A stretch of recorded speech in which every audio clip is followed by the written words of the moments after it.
keep on singing. Ontario, Tom Seidel. Tomorrow we have a guy who sells used panties on the internet. Cases have never been displayed outside the Vatican. 1B launch vehicle, and it was not... So after exhausting dermatologists... And to say ugly things. In the minute that I get there, she's got the TV on CNN, and they're covering this grotesque, horrendous, unbelievable episode. It ends in June. 13 dead students and one... Way. It's part of American culture. This is American as apple pie, and you name it. School in a suburb of Denver, Colorado. Another school shooting in the United States. This one, the worst yet. It appears 25 people are dead, including 2 students suspected to have been the gunman. Witnesses say at least 2 young men, perhaps 3, walked in the school armed with guns and explosives and opened fire. Police have identified the gunman as Eric Harris and Dylan Klebold. The 2 young men were both found dead in the school's library with self-inflicted gunshot wounds. They apparently belonged to a clique of outcasts in the high school called the Trenchcoat Mafia. Drew Levinson has the latest from Littleton. Gunshots, explosions. A day that would forever change the foundation of America. Entry exit. Leaving a permanent imprint on the societal norms of the 21st century. From my cold, dead hands. I am here today because my son Daniel would want me to be here today. April 20th, 1999. The United States stopped and stared at the massacre at Columbine High School, the most infamous school shooting in history, officially starting an era of fear and sparking the debate on whether drastic steps need to be taken in order to further protect the youth of the current generation. Columbine is not solely studied for what it was, but also for what it aspired to be. 18-year-old Eric Harris and 17-year-old Dylan Klebold planned to carry out a tragedy more catastrophic than anything that had been seen before, like the preceding Oklahoma City bombings. Columbine actually wasn't a successful shooting, it was a failed bombing. How much more indiscriminate can you get?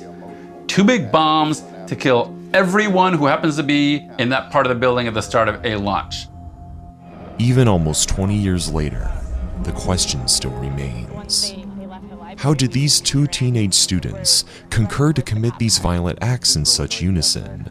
And what exactly does the evidence of their meticulous preparation that they left behind tell us?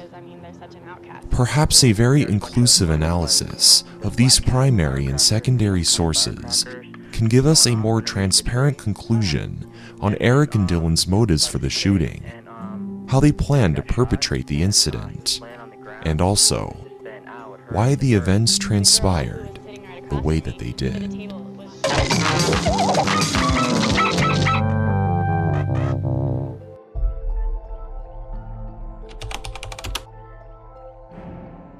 It is the year where the 2 students start their junior year of high school.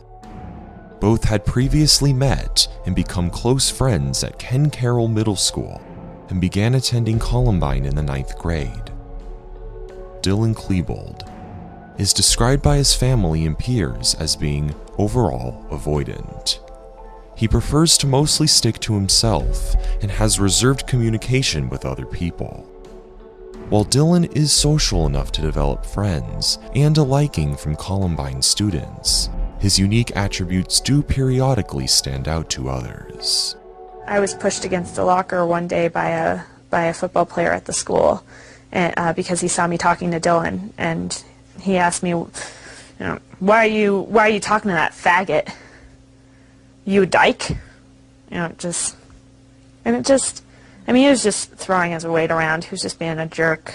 He didn't know how to interact with people without another person there or something that he could talk about, like a movie or music or something. I remember one time in particular in about 8th grade where he was upset about something and he didn't want to talk about it, and he went to his room and he closed the door, and I was concerned, and I came up to bring him some chocolate milk, and he was asleep, and I could see that he was crying. He'd been crying, and when I asked him the next day what it was, he just said, "Oh, some kids were mean to me." Although being a timid individual, Dylan has a rather active presence in high school extracurricular activities. He is a light and sound coordinator for the school plays, and is also a video production assistant for the high school's daily announcement department known as the Rebel News Network. At home, Dylan keeps a log journal where he expresses his thoughts, feelings, and interests, as well as covering the experiences that he encounters throughout his day. Eric Harris is described as much more independent. Compared to Dylan, he does not have as many friends or as big of a popularity status. Out of the two, he is the one that is most vulnerable to bullying from other classmates. They were treated very, very poorly by some of the student body. Some of the sports players that were extremely mean to him, both Eric and Dylan, and Eric especially because he was smaller. And people would shove him around and pick on him and call him very derogatory names like faggot and treat him in a very, very downward way towards him. And since he didn't know really how to defend himself towards those, he let him do it. Eric is a diligent student. He takes his grades seriously, has a relatively good work ethic, and is reluctant when it comes to skipping his classes. In his spare time, Eric has a big involvement on the internet. He is often participating in communities involving the video games Doom and Quake, and also runs multiple websites of his own. Like Klebold, Harris will use this site to also document his beliefs, impulses, and the thoughts of his daily life. 1997 is a very important year for Columbine. It is a period of self-reflection for the two and marks the official beginning of their preparation for the massacre. While it is accepted that Eric and Dylan were somewhat introverted in their lives, questions arise about whether their shyness had an influence on their reputation with the other students. Most of the debate that circulates Eric and Dylan's motives for the shooting primarily focuses on their personalities and both on how other people perceive them and how they perceive themselves. With the evidence that is currently available to the public being mostly up to interpretation, only educated guesses have and really can be made about exactly why they committed this act, with even some answers heavily contrasting with one another. There was lots of bullying at Columbine. It was a high school in America. Did it have anything to do with driving these two boys to murder? I cannot find any evidence of that. They were the bottom two kids in the entire school, not just out of the senior class. The entire school, they were the two uncoolest kids. So they were the losers of the losers, is the way to put it. The information that the event does publicly provide shows that there is clearly more than one reason, which is why their motives fall under such a gray area and why things seem unclear. Although, Eric and Dylan's writings bring these answers one step closer to the truth. Eric Harris's web pages provide a lot of insight into his perspective. Eric's websites mostly consist of song lyrics, jokes, and web postings about his favorite video games. However, within these web pages lies something much darker. They contain information which expresses how he views the environment around him, and his urging desires to commit acts that will help him cope and manage the things that dissatisfy him.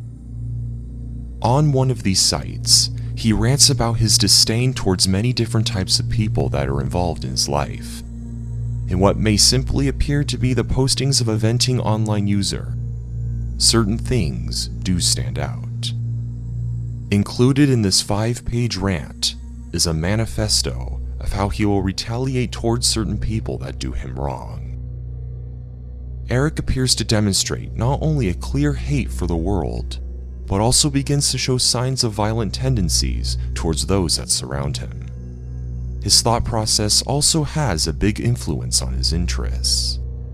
On this same page, Eric also talks about his fascination with the idea of natural selection. These writings give a glimpse into his perception of the concept of social class.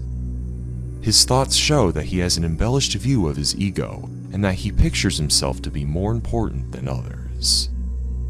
Dylan's diary gets even more personal.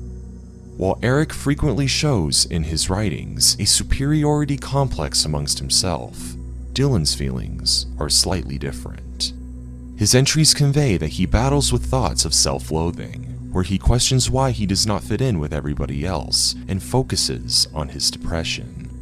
In the second page of his diary, Dylan writes about his hate for living and dissects both the good and bad aspects of his life. It is clear that his feelings of self-hate, his ambition to be accepted into society, and his strong belief that he fails to be like other people are potential contributors to his depression. In this same entry, Dylan writes about cutting himself.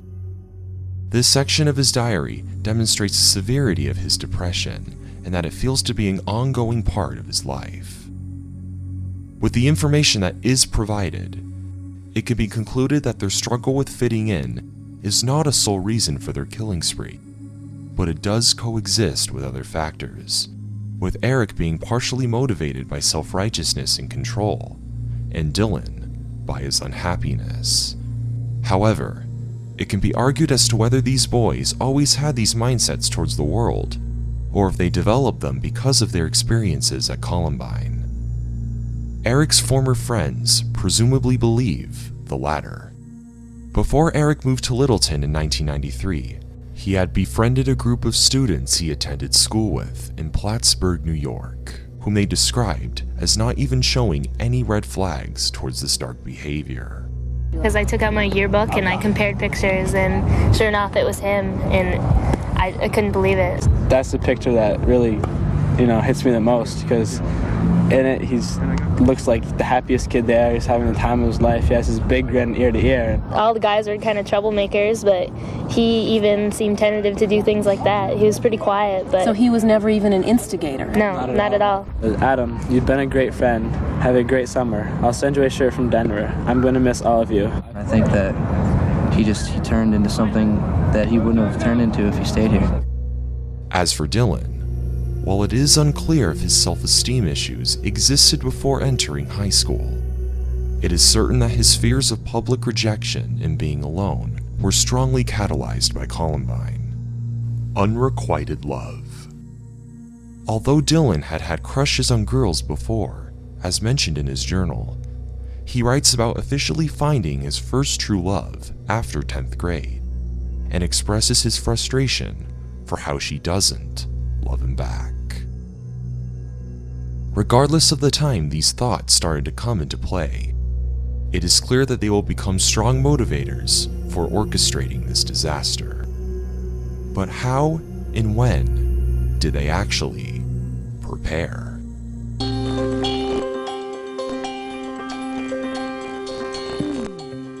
Welcome to Blackjack Pizza. Blackjack Pizza is proud to have you as a member of our team.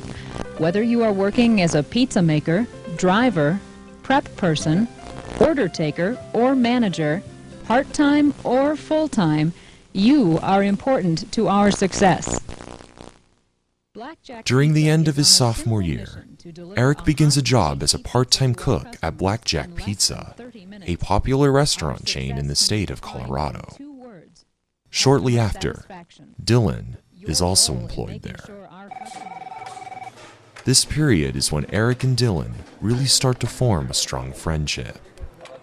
While they had been friends previously, their new job begins to bring them much closer than they had ever been before. It is during their first year at the restaurant where Eric and Dylan officially begin to experiment with explosives. They often spend time after work creating dry ice bombs and blowing things up in the back of the store with other coworkers. Their interests in creating explosive devices grows stronger and stronger as they spend more time working together. One day, Eric arrives at work with a pipe bomb in his hand and asks his boss for permission to use it on a watermelon. Eric is then firmly reprimanded and instructed to put the device away immediately. The event is left unreported. Eric and Dylan's peculiar behavior at the restaurant eventually begins to affect their lives at home and at school, all the way through their junior year. In August of 1997, a freshman at Columbine named Aaron Brown anonymously files a report to the police department about the contents of Eric's website, which contained threatening information about Brooks Brown, Aaron's older brother, and a group friend among Eric and Dylan. During this time, Eric and Brooks had had a falling out due to a dispute that had occurred in their sophomore year. Eric would often gripe with Brooks about him always showing up late to his house to pick him up for school. Growing tired of his complaining, Brooks told Eric that he would no longer offer him rides to school anymore, and to instead find another way. This event, followed by other incidents between the two, led Eric to develop more and more resentment towards Brooks. In retaliation to everything that had happened, Eric threw a chunk of ice at Brooks' car, damaging his windshield. Their relationship continued to deteriorate throughout the year, transitioning from friends to enemies. Not too long after Aaron's report, Deputy Dennis Huner arrives at the Brown household, where he reviews 7 pages of computer printouts with the family. These pages are submitted into a report and given to investigator John Hicks. The investigation becomes dormant. Eric's leanings towards violence and his thoughts of shooting up the school are indirectly foreshadowed in the classroom. Near the end of his first semester, Eric writes about advocating towards enhancing school security to prevent guns from being on campus for a school assignment. In this essay, he writes about how cheap it is to purchase a gun, with some students being able to access one for as cheap as $69. He also states that it is as easy for a student to bring a gun to school as it is to bring a calculator. To those that are not aware of his ulterior motives, Eric's essay appears to be a typical argumentative paper. He even receives a high grade on the assignment and feedback from his teacher, commenting on its great attention to detail. However, when understanding the full context of Eric's thoughts, objectives, and the events that involve him, it is clear that his thoroughly detailed paper is correlated with his premeditated plans to bring about an attack on the school. Around this same time, Dylan writes in his journal about getting a gun and going on a shooting spree. Although he is not perceived as a potentially dangerous teenager as much as Eric is, Dylan's writings and thoughts demonstrate that he has the same ideas and plans of mass destruction. These preceding events involving the two of them, both together and independently, have caused their confidence in inflicting violence on the school to flourish.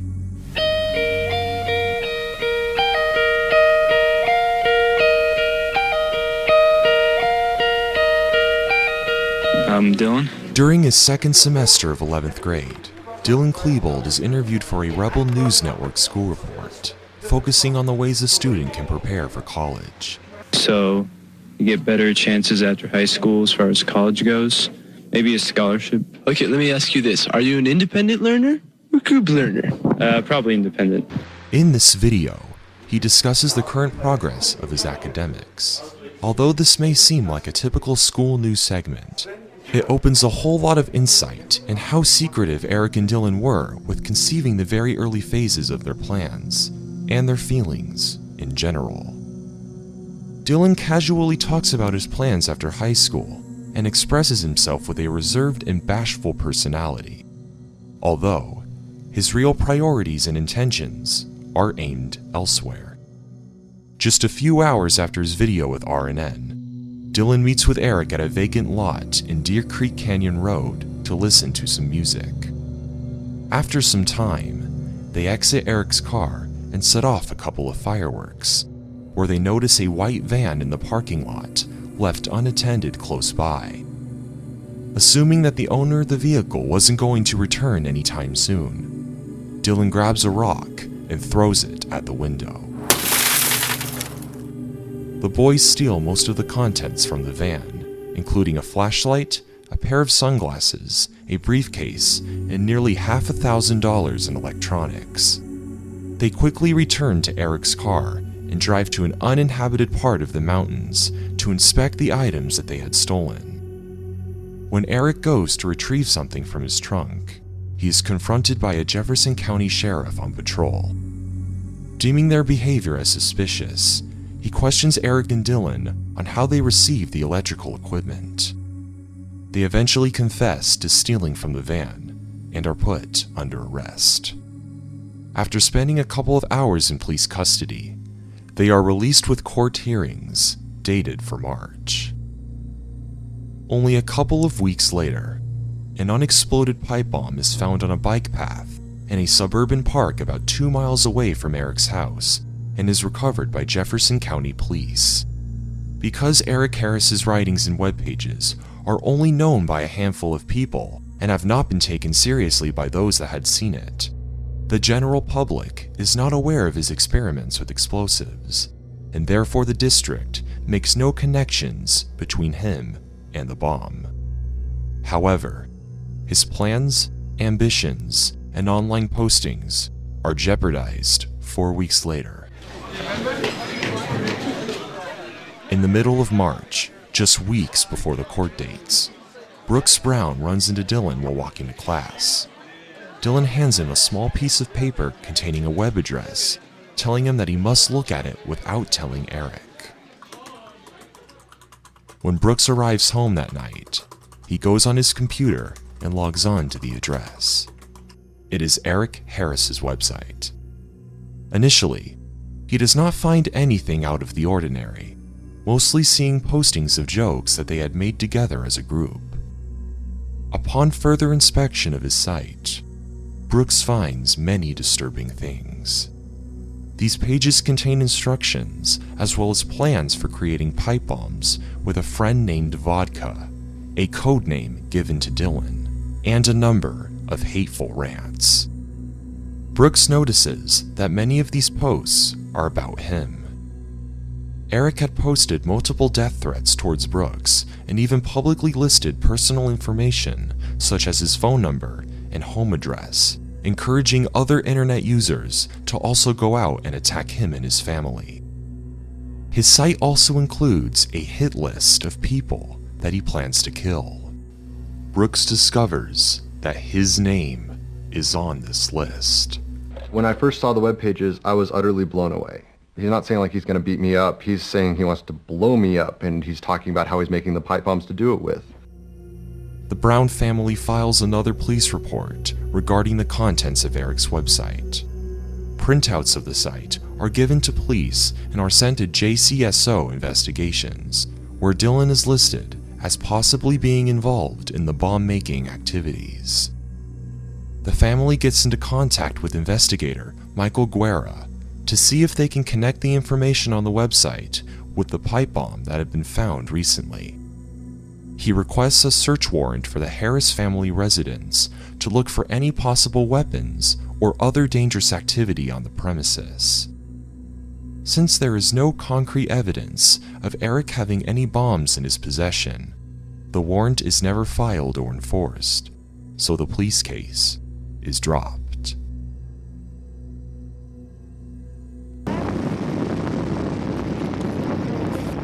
March 25th is the day of Eric and Dylan's court trials. They each receive a 5-minute hearing individually with Magistrate Jack DeVita regarding the break-in of the van. They both plead guilty of criminal mischief, first-degree criminal trespass, and theft, and are faced with felony charges. However, DeVita sees potential in both adolescents and is rather sympathetic towards them, and clearly appreciative of their honesty. Where did you go to school? Columbine High School. And what grade are you in? I'm a junior. What grade did you get? 8th. What's your curfew? 10 o'clock on weekends and 6 o'clock on weekdays. Good for you, Dad. Now, this was the first time we went out and engaged in this kind of activity. Yes, sir. can't believe that. What kind of grade did you get? C plus, B minus, C plus, B minus, let's say C minus. What grade are you capable of? Probably C plus. Why aren't you there? I bet you're an A student if you put the brain. This has been a rather traumatic experience, and I think it's probably a good thing that it's a good experience that he did get caught the first time, and as far as I can tell, it was the first time. Would he tell you if there were any more? Yes, he would, actually. Means you got a good relationship. Yeah. Because of this, DeVita considers dropping the charges if both teens join and successfully complete a juvenile diversion program and also receive psychological treatment through anger management. Eric and Dylan both comply and begin the classes. Just like Dylan's interview with RNN, the court tapes are a great demonstration for how well Eric and Dylan carried their facade of politeness in order to secretly arrange their plans for mass destruction. In these recordings, they present themselves to Judge DeVita as kind and remorseful teenagers, but other evidence disagrees. Similar to Klebold, Harris also begins to start writing in a diary just a week after the court hearings. After learning Brooks had discovered what he was writing on his website, he decided to instead express his thoughts on paper to better protect it from unwanted people. Unlike how he behaved at his trial, Eric writes in his second journal entry a number of hateful thoughts and rants, showing strong resentment towards the owner of the van.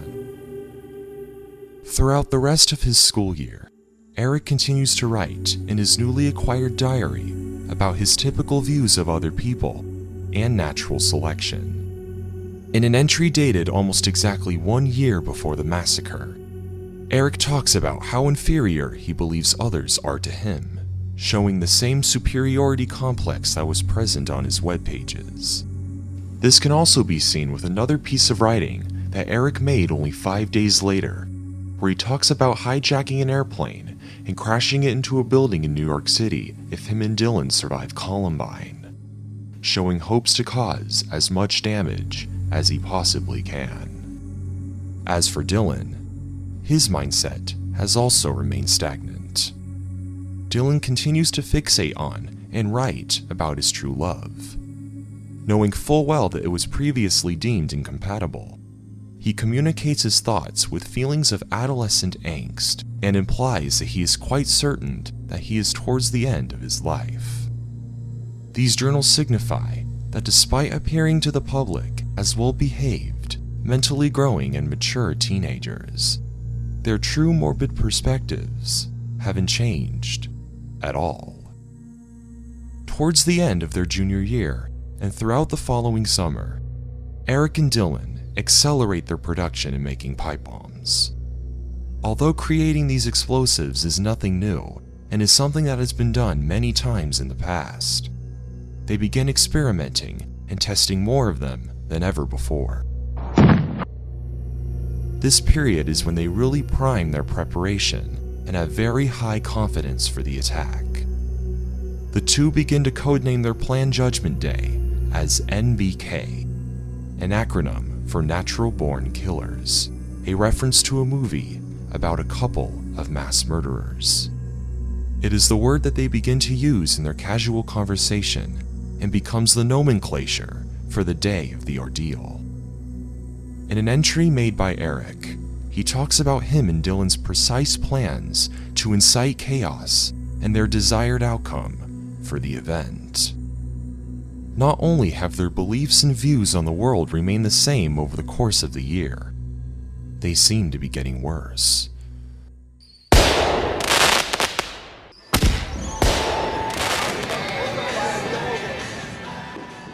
On the 4th of July, Eric and Dylan hang out with a few other friends at a convenience store. During this time, another Columbine student named Peter Maher also enters the store with his friends, where he notices a group of kids in the parking lot wearing long black trench coats. Eric and Dylan are among this group. Peter gets in an argument with the group, and as he drives away, notices one of the kids waving a pistol-grip shotgun in the air. Only a few hours later, Peter encounters them again at a fireworks stand. This time, their altercation goes even further.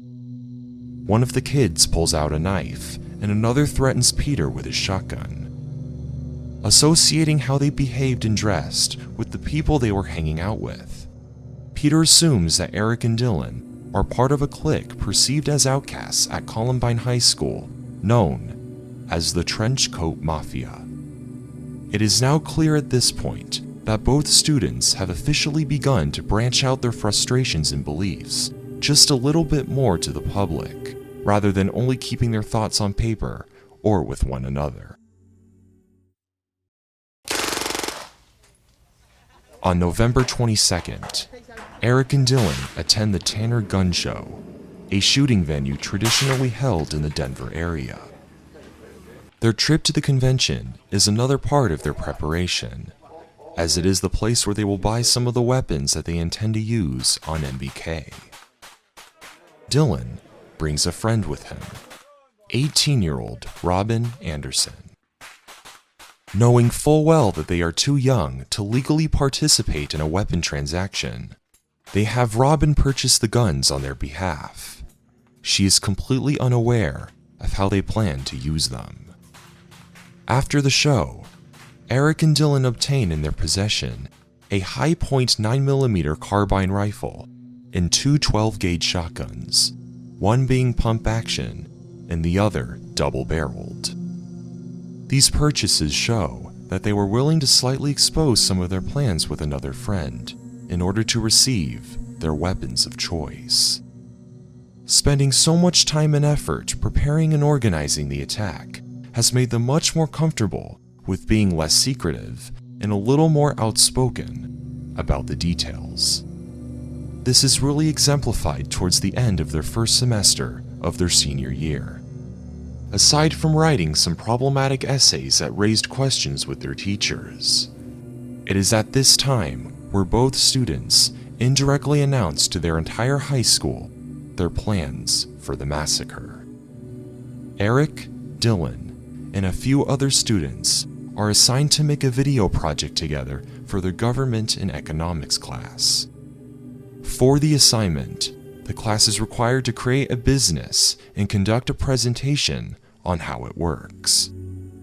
The group decides to create a business where students can enact revenge on their bullies by using hitmen to take them out. The company in the video is named Revenge for Hire, although in the final draft, the project's name is instead changed to Hitmen for Hire. The video that they create and present appears to the class as nothing more than a humorous and raunchy video, though for Eric and Dylan, it is the quintessential dress rehearsal for MBK and will become one of the most important pieces of evidence for the Columbine shooting. No, you goddamn little bitch-ass piece of shit! Do not! God damn it. No, you goddamn piece of bitch-ass shit! Do not even screw with that little kid! If you do, I'll rip off your goddamn head and shove it so far up your... No! Okay, just keep recording so I can... Oh, turns go off, you guys are pretty cold there. No, you goddamn piece of punk-ass shit! Do not mess with that friggin' kid! If you do, I'll rip off your goddamn head and shove it so far up your friggin' ass, you'll be coughing up dandruff for 4 frickin' months! Go ahead. Look, I don't care what you say. If you ever touch him again, I will frickin' kill you. I'm gonna pull out a goddamn shotgun and blow your damn head off. Do you understand, you little worthless piece of crap? People are always making fun of me. I don't like it. I really don't. It makes me mad. Alright, we'll protect you on school then. Take away any bullies that are picking on you, whatever.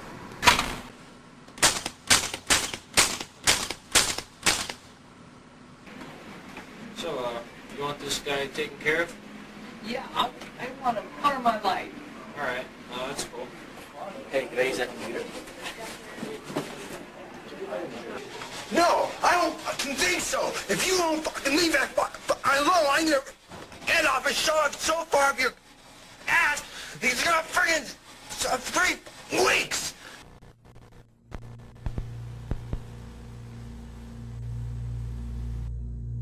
Despite the contents of the video, the entire group gets an A on the assignment, and the following constructive feedback from their teacher.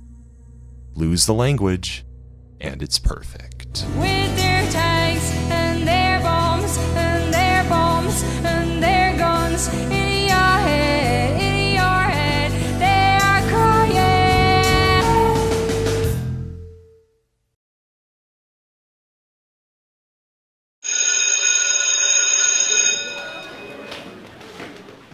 It is the start of a new year and the start of a new semester. One of Eric's first major assignments is to write a short story for his creative writing class. Very similar to him and Dylan's approach in their Hitmen for Hire video, the story that Eric chooses to write not only reflects the violent side of his personality, but leaves many hints for how they envision the results of their upcoming attack. In this paper, he writes a first-person narrative based on the video game Doom, where the protagonist sees the bodies of his fellow comrades piled up on the floor. Although the overall premise of the story does not share many parallels with MBK, details such as the gory description of the scene subtly foreshadow their hopes for how the event turns out. Eric also makes implications about natural selection towards the end. His teacher gives him positive comments regarding the details and overall mood of the writing. He receives a C+ on the assignment.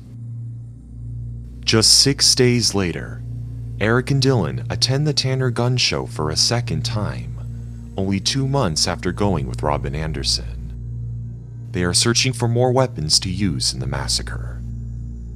While there, they meet up with a fellow Blackjack Pizza employee, Philip Duran. As Duran becomes informed that Eric and Dylan are looking to buy a Tech-9 semi-automatic pistol, he introduces them to his friend, Mark Maines, who is also at the show. Maines claims to already have a Tech-9 in his possession, and agrees to sell it to the boys for $500. Later that night, Dylan arrives at Maines' house to purchase the gun, where they agree to a $300 down payment. Dylan pays back the remaining $200 2 weeks later. This is the same time where Eric and Dylan successfully complete their juvenile diversion and anger management courses with very positive reviews. They are released ahead of schedule due to their good behavior. Immediately following their completion, more questionable incidents arise in their creative writing class, although this time, these writings are not overlooked. For another assignment in the class, Dylan writes a story that almost directly prefigures the Columbine massacre. It talks about a man who goes on a shooting spree towards a group of college students. He is described as being left-handed, wearing a long black trench coat, and being 6'4". Dylan was also left-handed and around this height. The descriptions used in this story were so disturbing, Dylan's teacher, Judith Kelly, decides to have a conference with his parents before grading it. She expresses her concern with his mother and father, Tom and Sue Klebold, about the contents of the paper. Judith had seen her students write about violence before, but nothing to this degree. Now, at the end of his life, the very last days of his life, he wrote a paper at school that was very dark. The English teacher did not mention this paper until we got there. And she said, Dylan has written a dark paper and used some bad language. And she said, I don't know what to make of that. And we talked about it. And there's real irony here because she said, it's such a dark paper. She said, now Eric, this other shooter, now Eric wrote a paper in that class and it was so cute. He wrote the story from the perspective of a bullet that was being shot. And it was written with humor. And she said it was just very entertaining, and he read it to the class. But Dylan's paper was so dark. Red flags, nobody caught it, nobody saw it. That Eric had written this story about a bullet being shot from the point of view of the bullet. Dylan had written this story, as it turns out, about witnessing a murder. She also notifies Dylan's school guidance counselor about all this information. Dylan repeatedly dismisses to everyone that it's just a story. Around the same time these events with Dylan had occurred, the students are required to write a story from the perspective of an inanimate object for another project in that very same class. With most of the class not taking the assignment very seriously, Eric decides to write about a shotgun. He presents this story and describes a shotgun and a shotgun shell getting married and making pellet babies after being fired. The presentation is very well received with the students, making everyone erupt into laughter. Although Judith enjoys the story, she still feels the need to also have a meeting with Eric's parents, as his stories in her class have consistently been about violence and warfare. She has a meeting with Eric's father, Wayne Harris, to talk about the assignments that he had been turning in. After finding out that Wayne is a retired Air Force officer and that Eric was also making plans of joining the military, she concludes that his writing is merely a reflection of his aspirations and nothing more. At home, it is around this time where Eric and Dylan start to officially write out and draw their exact plans for MBK. Their journals and writings consist of diagrams of the school, the outfits that they plan to wear on that day, the locations for where they will plant their bombs, and a list of people to hunt down. Not only do they seem confident in how they have things sorted out, they do not appear to show any reluctance or regret for the acts that they are about to commit.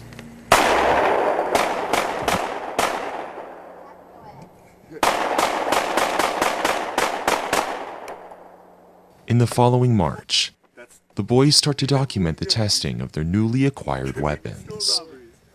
It is approximately 1 month before the massacre. Eric and Dylan meet up with Mark Maines and Jessica Miklich at Rampart Range in Douglas County, Colorado, for target practice. They take turns firing the Tech-9 that Mark had just sold to them, along with their other guns, using trees and bowling pins as their primary targets. For Mark and Jessica, the event is nothing more than a group of teenagers having a couple of laughs and enjoying themselves. But for Eric and Dylan, it is much more sophisticated. The comments that these two make before and after shooting at their subjects foreshadow the twisted remarks that they will say to their victims of their upcoming attack.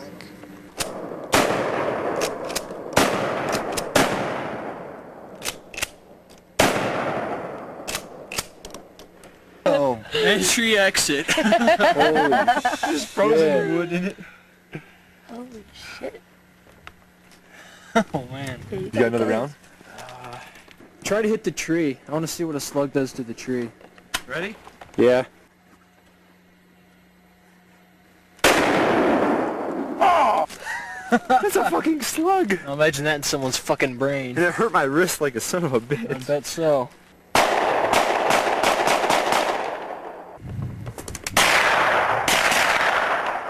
Happened to you. Just say no to sawed-offs. Yes. No.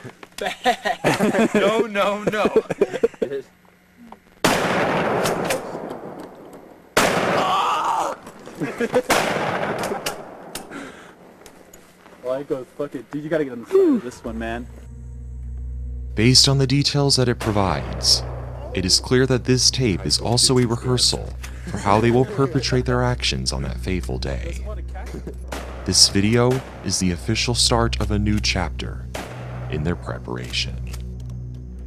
Only a week after going to Rampart Range, the two begin to create a series of video diaries completely dedicated to MBK, the basement tapes.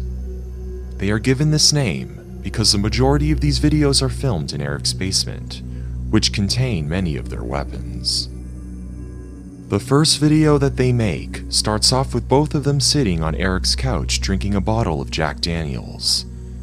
Eric is holding his shotgun in his hand, which he calls Arlene, a name derived from a character in Doom. They talk about many topics, ranging from how much they hope that people will see the masterpieces that they are creating, to how much rage and anger they have towards many of the people involved in their lives.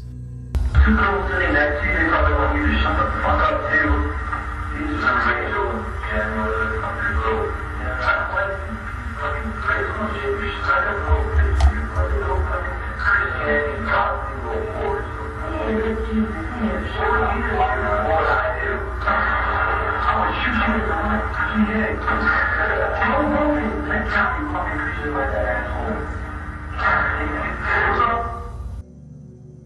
Eric and Dylan also show many of their completed pipe bombs in great detail.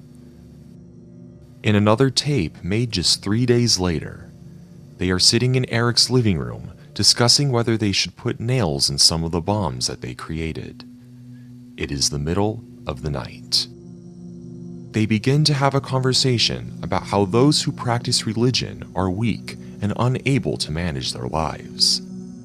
They also begin to talk about places to plant their bombs that are outside of the school, as Columbine is not their only target. Dylan recommends a trail near Wadsworth, not too far from the location of Eric's old home. The rest of the tape consists of them showing more of their weapons and going on racist rants regarding certain people at their school. They then bring up the impossibility of world peace, their plans for blowing up the school cafeteria, and their histories of credit card fraud. Although Eric and Dylan have become a lot more outspoken about their plans compared to the last 2 years, and have left rather cryptic messages to their peers regarding NBK, they do still continue to directly act as if nothing is going on. To Dylan's parents, he appears as nothing more than a teenager with a slightly troubled past, showing strong ambitions of going to college, which is why the entire Klebold family takes a trip to Tucson, Arizona on March 25th.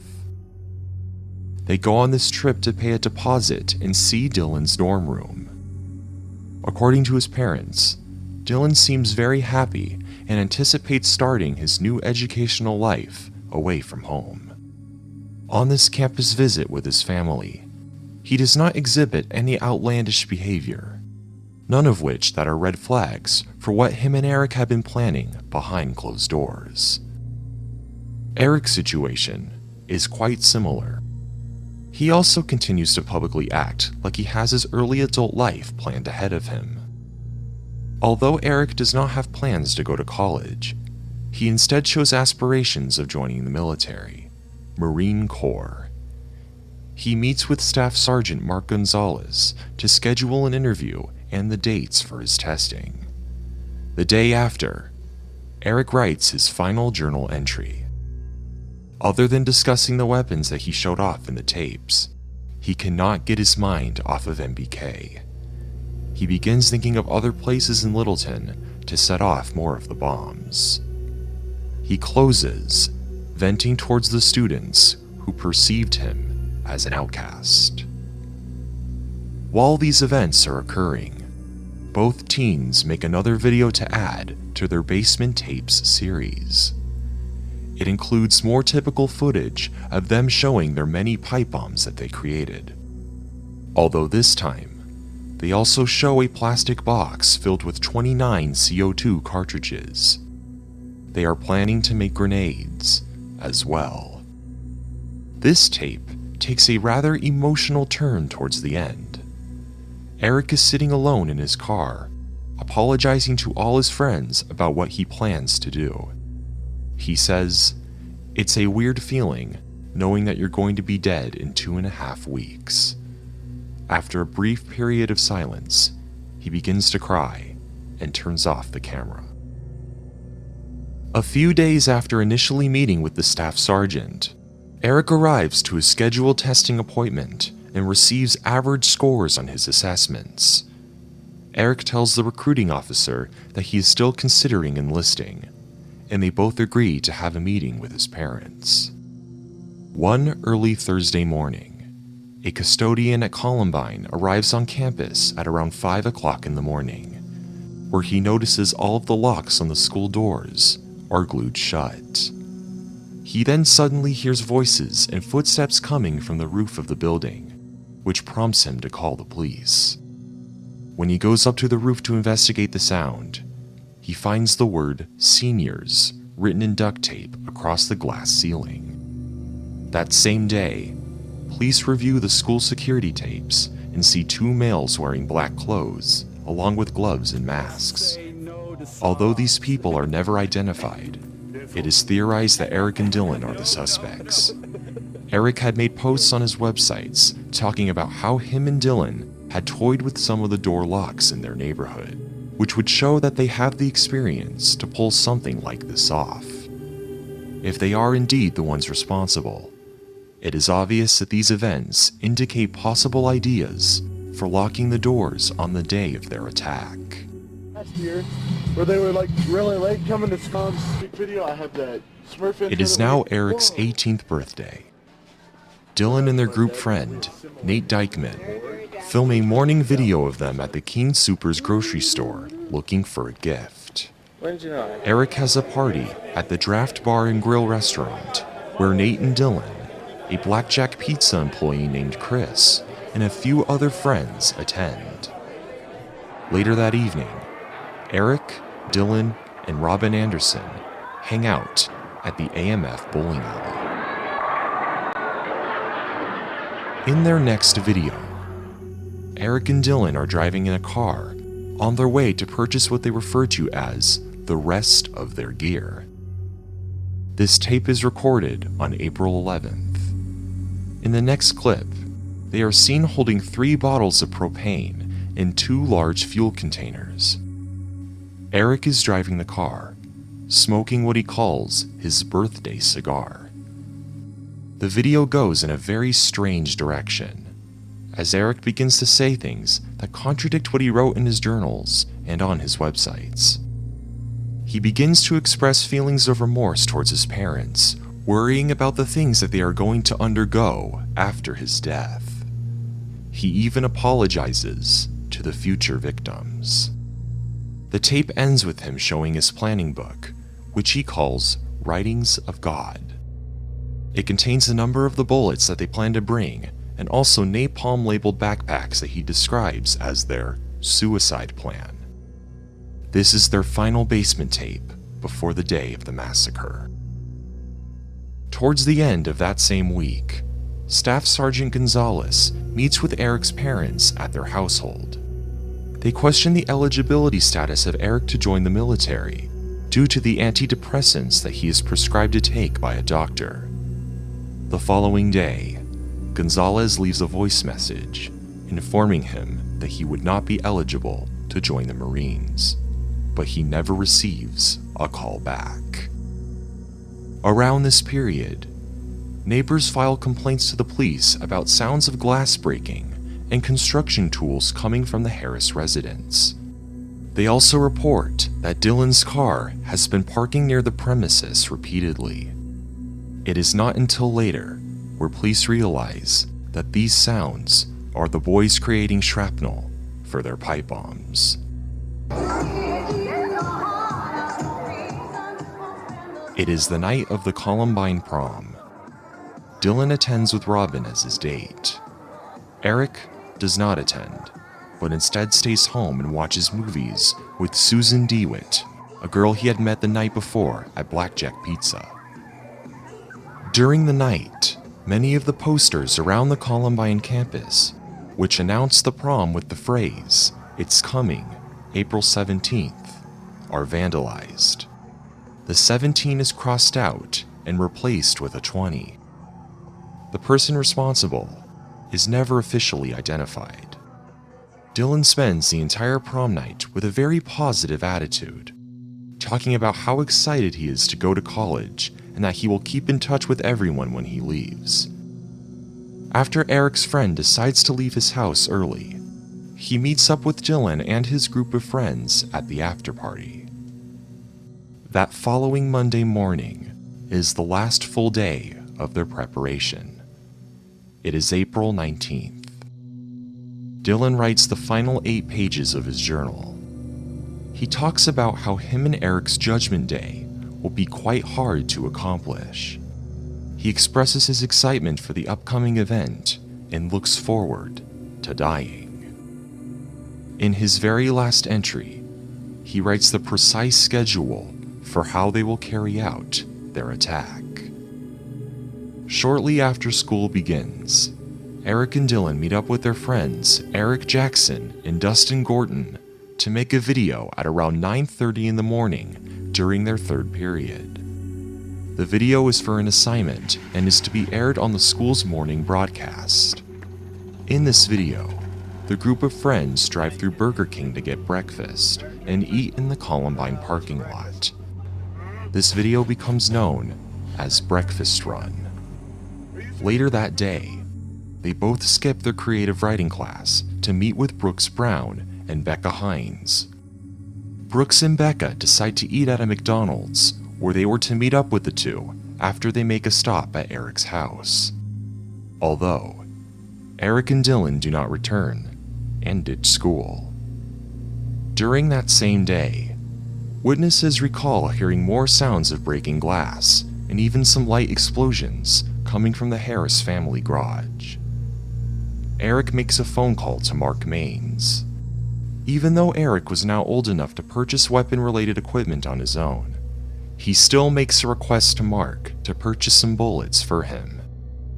He complies and gets about 100 rounds for $25 at Kmart. He meets with Eric later that night to give him the newly received ammunition. Eric tells Mark that he and Dylan were planning on using it the next day. He assumes that they have plans to go target shooting at a range, therefore no suspicions are made.